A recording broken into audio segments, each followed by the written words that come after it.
Save money to prepare for your future. Most of us have already heard this phrase over 100 times already. Cliché, right? But how sure are you that saving money in the bank will really serve its purpose?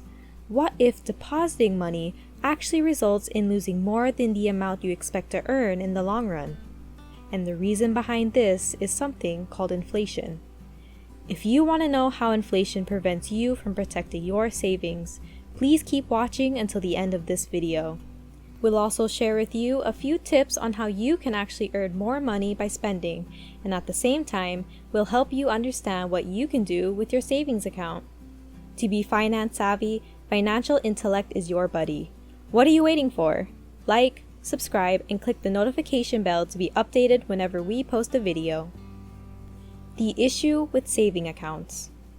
Long-term saving money in a bank, whether for retirement or simply to make your money grow by itself, is not at all reliable, considering that the value of your money changes over time, and this is due to inflation.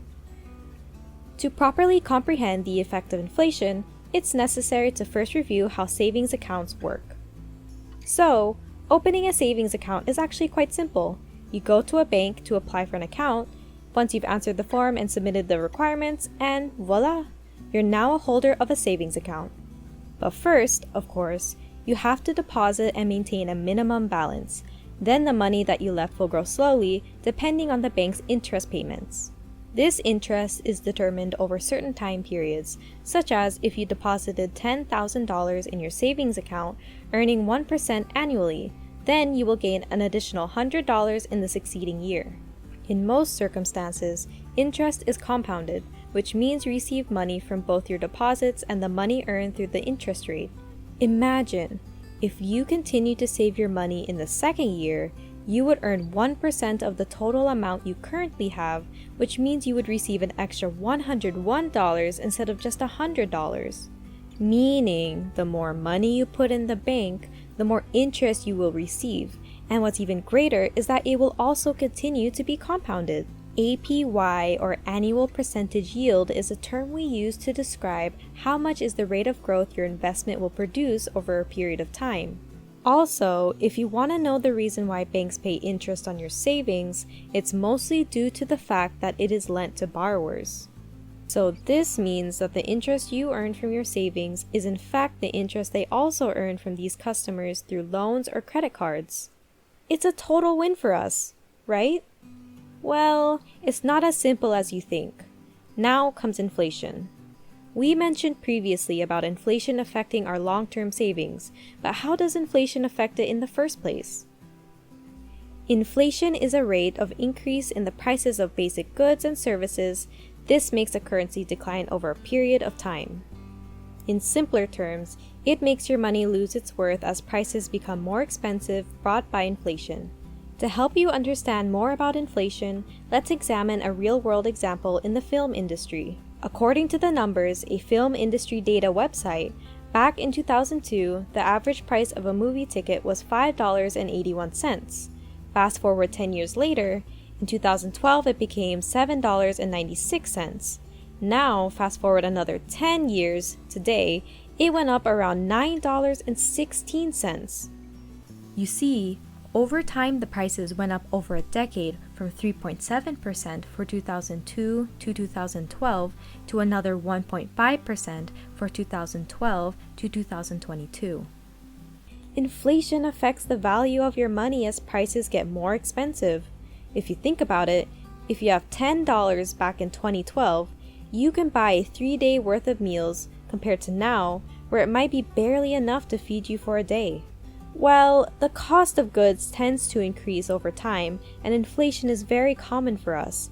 However, the issue right now is that not everything, including savings accounts, adjusts for inflation.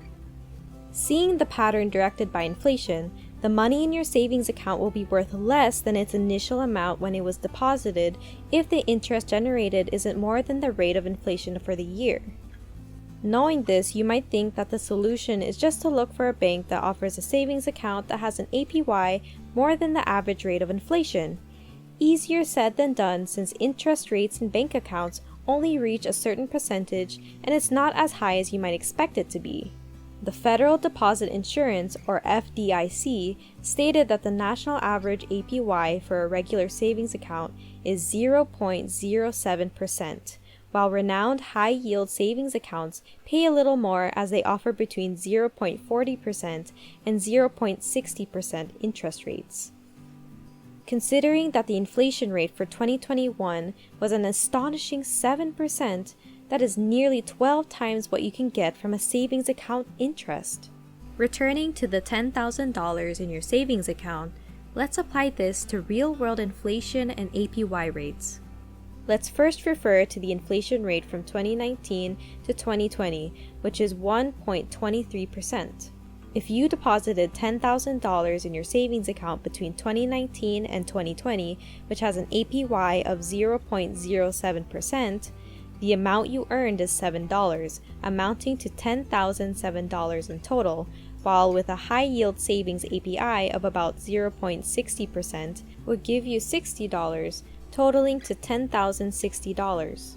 But we mentioned earlier that there was an inflation rate of 1.23%, making your money lose its value. So the $10,007 we had was really worth $9,884.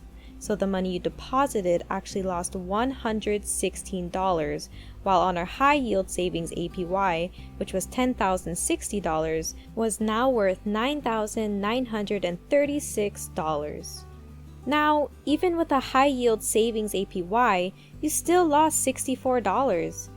You see, this is the issue with long-term savings and inflation. Saving money through investments. Investments come in many forms, and you have to really study and understand finances, trends, and the various existing markets first to discover and decide what will work best for you. Investment choices range from buying collectibles or luxury things like a limited edition comic book or a luxury watch, managing real estate, purchasing stock as their value rises in accordance with the value of the firm they represent. Venturing into crypto investments is also one of the main choices, but be aware of the risks that it poses.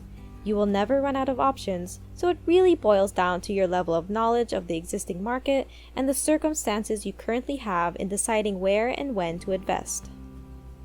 Now, it's time to listen more attentively because we'll be giving you a few of the safest long-term choices for investments that you might be interested in. Certificates of deposit. Banks issue certificates of deposit, or CDs, which pay a higher interest rate than standard savings accounts. You can receive certificates for a period of 1 to 2 years. The primary disadvantage is that they lock up your money for that period of time. On the brighter side, interest rates will be better the longer you keep it locked up. S&P 500 Index Funds.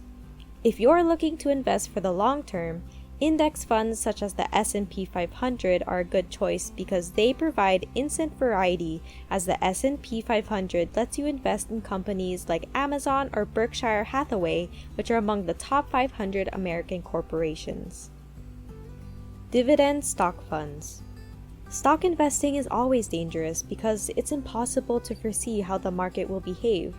But if you choose to pursue this path, you can reduce the risk by looking for companies with good reputations and which also offer stocks that pay dividends or a percentage of the company's profit.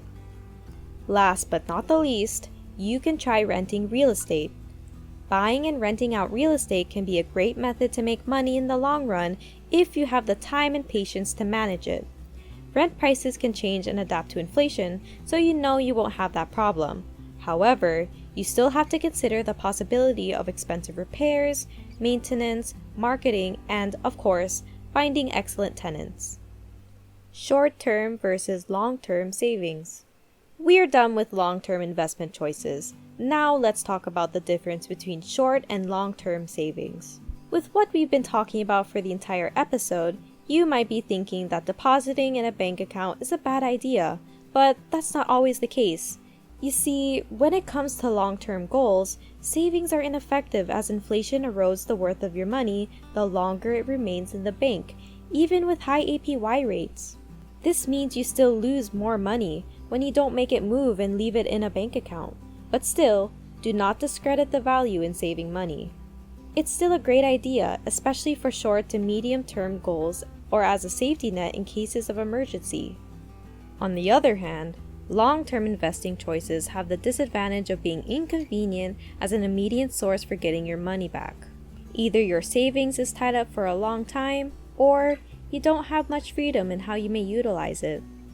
Your savings account can serve two purposes, mainly for a huge expense and second for emergency funds. In case you are planning to purchase a car or a home, take a vacation, or spend on a one-time big-time project, you allotted saved money called a sinking fund. You would not want this kind of money to be at risk, so depositing in your savings account is the most ideal option. Since you have a grasp on the number of deposits you can make and the amount of money in your bank account, you can easily plan your budget around this information. You have a clear vision of what you'll spend the money for and when you want to do it.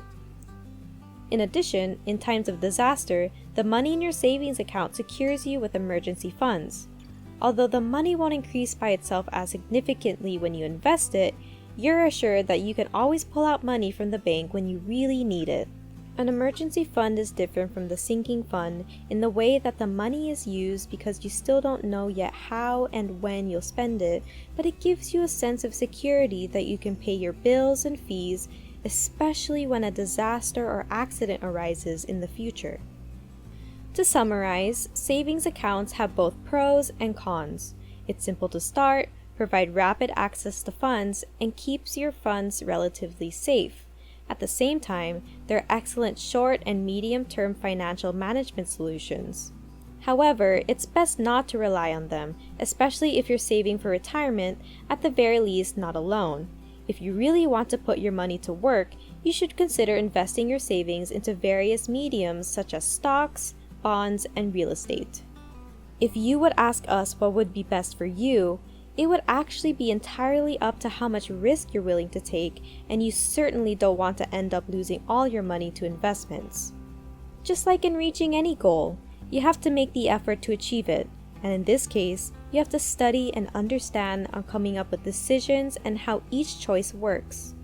As for being with us until the end of this episode, we want to treat you with a special estimate from the IMF, or International Monetary Fund.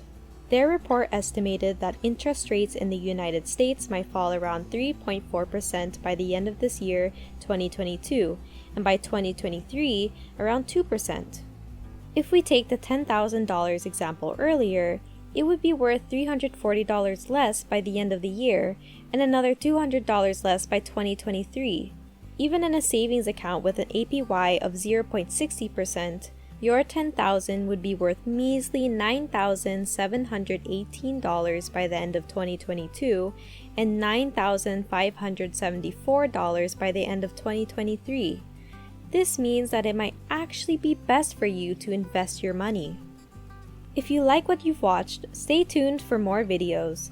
Feel free to comment down below your requests and questions. We'll be happy to read them. Bye, financial buddies!